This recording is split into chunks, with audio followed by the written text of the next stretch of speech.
Hey guys, in this video we're going to take a look at how you can enable or disable show caller information on the Samsung Galaxy S23 series.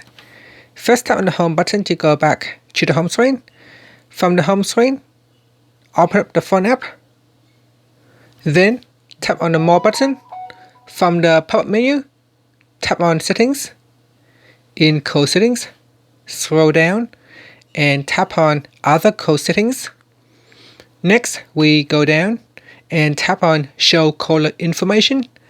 Tap on the toggle button to switch it off or turn it on. Now select show when you last talked, important dates and more. So if we go back to the phone app and tap on reasons, you can tap on that and then tap on information. Then here you can see it will give you a list of all the recent call history from that contact, so you get information about that person when they make an incoming call and when they make outgoing calls. And that's it. So you can tap on the back key to go back to your phone app, tap on the home button to return back to the home screen. Thank you for watching this video. Please subscribe to my channel for more videos.